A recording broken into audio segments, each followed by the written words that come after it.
Jeezy.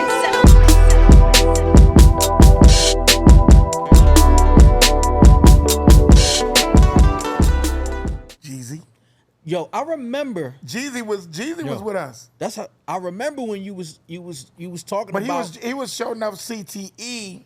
Okay. And when we did the Def Jam deal. Okay, talk about this. Well, I don't know if it's too many people like know about this. What? No, a lot of people don't know about it, cause Young don't talk about it.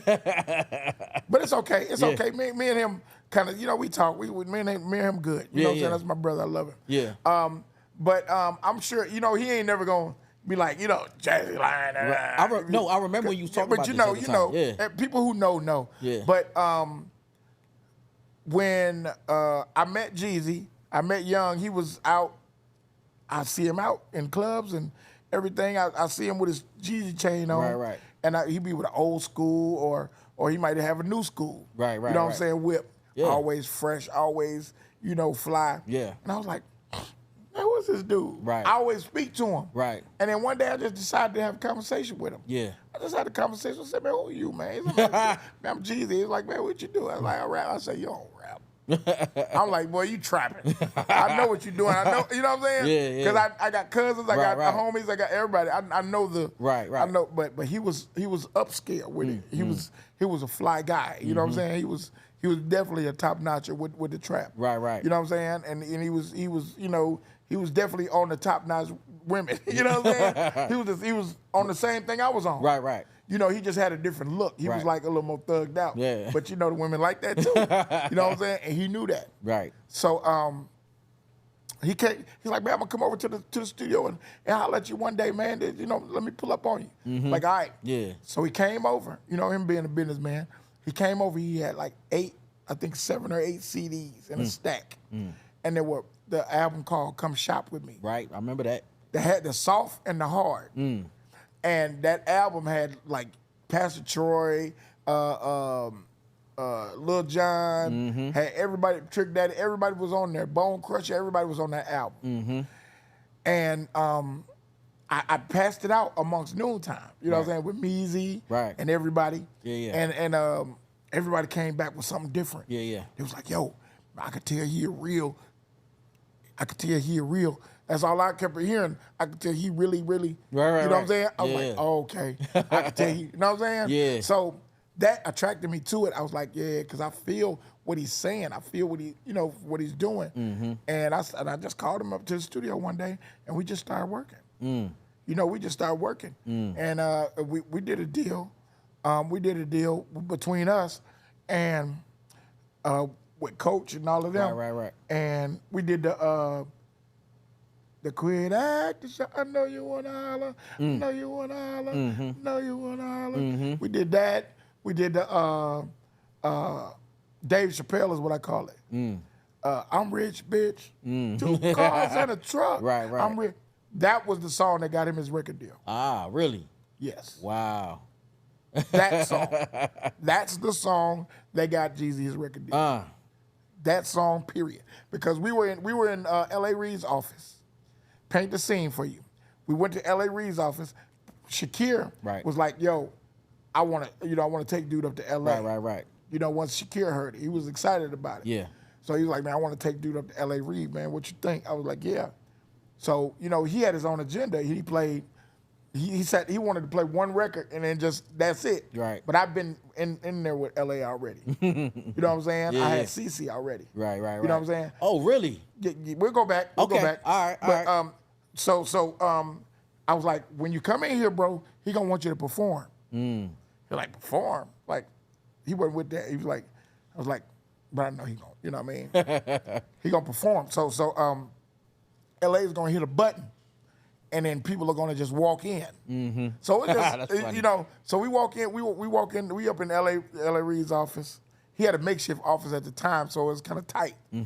So he was getting ready for his big office over there. He was just going to Def Jam over there by Jay-Z and all of them. Jay-Z wasn't there yet. I think Jim Jones and the Dipset was like right here, next to L.A. So we walks in. It's me, L.A. Reid, Karen Kwok, Skane Dollar, Tina Davis, Kevin Lyles. Yeah. Powerful. Yeah. Bartles. Okay. Over there writing the checks. Kinky B. Big Zach. Noonie. Yeah. Myself. Coach K. Wow. That was everybody that was in the room pretty much. So we playing the music. Mind you, all of those guys weren't really in there yet. It was just the main crews, like, you know, his crew and my crew. So we in there playing the music. I'm like, he's gonna hit a button and all of them are gonna come and walking in. You know what I'm saying? Yeah. So he played We Getting Money Over Here. What it do, pimpin'? Yeah. LA didn't react to He that wasn't record. feeling it. No. I mean, it was a straight record. Right. LA Reid don't. Yeah. All top heavy. Yeah, records. he won't hits. Yeah. You know what I'm saying? He wants to know what can he go to work with. Right. So it's like, all right, I bet. So what you going, man? Shake was like, play your shit. Play your shit.